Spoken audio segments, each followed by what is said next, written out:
The divine masculine is not running from you, they are running from themselves. This has to be understood, and one day I'm sure you will feel it and you will know it yourself, or you already do, that very deeply you'll understand that it's not about you, but it is about what you trigger in them. What they are avoidant about is their own pain, is the choices that they made in their life that went against their hearts. It's maybe the role of, the burden of obligations, responsibilities, a role that they had to play in their life to be acceptable. And many times the masculine energy doesn't feel emotions because it is considered to be weak. They take on the responsibilities very early on, and they believe that their way, their heart's desire, what they want is not permitted, but a performance from them is required in life. And they build on this, this whole mountain they build on the performances that they have to make to survive in life, to be successful, responsible, to do things for others. And that stifles their own being, that stifles their truth. What they wanted has remained uncovered and burdened and overcrowded with all of these expectations and narratives and stories. They're very externally driven, you know. So when they meet you, and in the years even after, they run because of this, that you trigger the being within, because you are the soul. So their soul, if they see that, then they want to run from that, because suddenly I have to face all this pain, my entire life that I have built based on these structures. What I learned from my childhood is wrong from the moment that I started to self sacrifice, and this identity I took on and the various others I built, that they give me security and safety and consistency and predictability. And I have now understood the system and molded myself according to that. And now you threaten that, you know, and I have to, it's not like a, doesn't feel like a gift. Think it feels like to reach you, which is their own soul, to remember you in their awakening. They have to face their pain and they have to be shaken up. This entire thing that they have developed, built with so much care over decades, has to crumble. And that's not acceptable, is it? What the loss might be is huge. So why will they want to be there? That is the story of the divine masculine, running away, not running from you, but running from themselves, because they have never met their true selves. They've forgotten themselves in this life. So it's hard. It's very, very hard, especially if you work with your shadows. Really, if you understand your own shadows, you will know how hard it is to see your pain and feel it. We would much rather go and create things out of our pain, which we have not felt, and we would call that a reality, than to sit with it, because there is no other way to reach the truth but to face our inner pain. I know many twin flame teachers teach a very different thing, and they say the masculine doesn't awaken, and it's about you, and that is correct. You are the one awakening, but they also awaken. The awakened feminine needs an awakened masculine. This is the entire dance. They awaken in a different manner, in a manner of remembering, not in the way that you awaken. They awaken at a different pace, and they awaken in a different language. But you cannot say that they don't awaken. That's not true at all.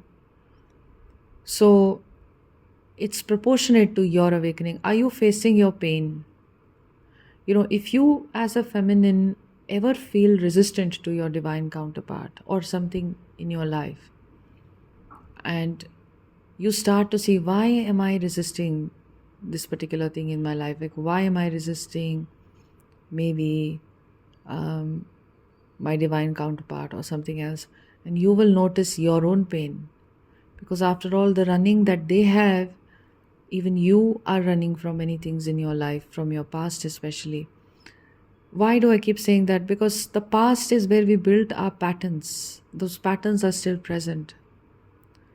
So, that to uncover your own inner resistance, the reasons behind it, is a whole new story, and that very often takes us to things that we've forgotten, that we have wanted to forget, and we have consciously forgotten. But they are so deep that if we go and we look at them, they will also shake our foundations. They may shake what we call our family, what we call social acceptance, what we call our career identities. They may make you question, why are you like that? Why did I do this in my life? Why am I still protecting this particular thing in my life? Right? That is deeply uncomfortable for both twin flames. So, what can you do? Unmask yourself and go into the deepest pain if it calls you. Don't avoid anymore your sorrows, I know that we are not the pain. I know that we are not the inner child. I know that we are not the past. I know we live here right now. And I know stillness also very deeply. And I would tell you that both of these things go hand in hand. The more I become still, and the more I am in the consciousness and the remembrance of my soul, the more my consciousness wants to expunge out material, to inhabit more and more of my body, to inhabit more and more of my mind, to inhabit more and more of my energy. That's just the nature. So when that is happening and I choose to run, my stillness will not be that deep.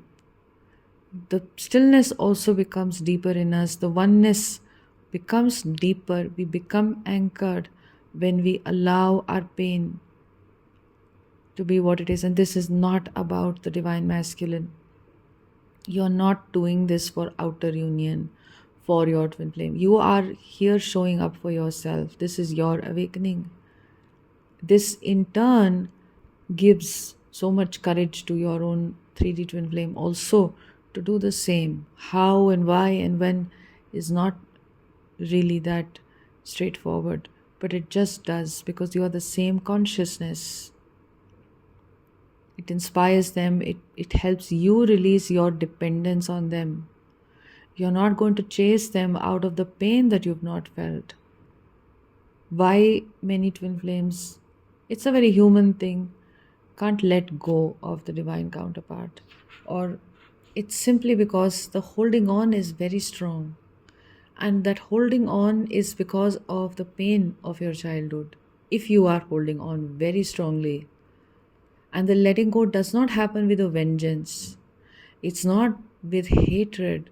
If there is hatred or there is resistance or there's a vengeance of, I'll never pick up the call, I don't like them, blah, blah, blah, that's not letting go. That's just one thought switching to the other thought. Your awareness has shifted from one narrative to the other narrative.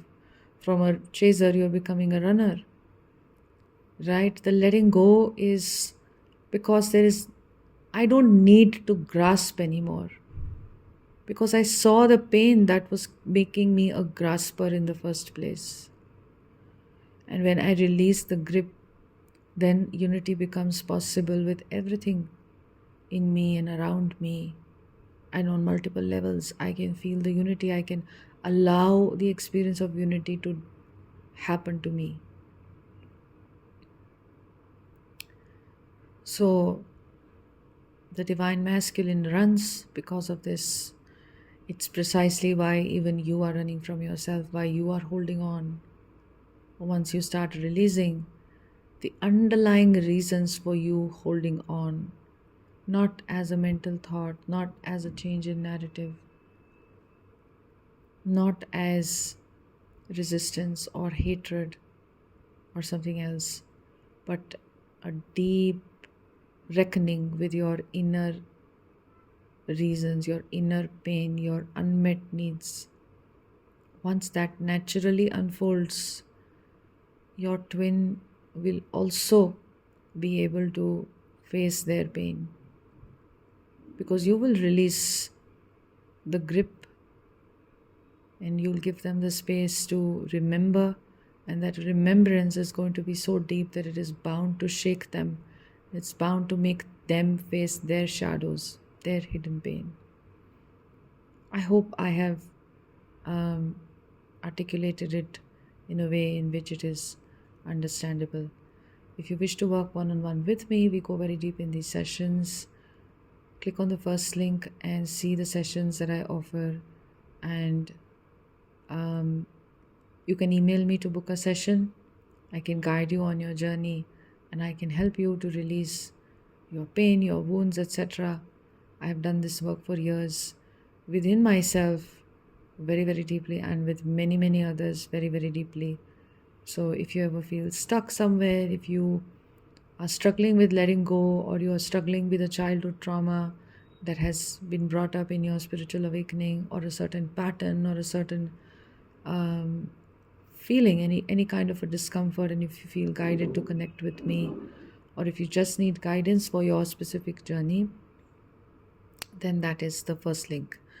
And if you wish to subscribe to my Patreon, where I speak at length about the twin flame journey, and I share many videos, many guided meditations, etc., that is all the second link in the description box, which is my Patreon page. You can also join my Patreon as a free member to receive updates about what I have posted. I'm sending you so much love. Take care.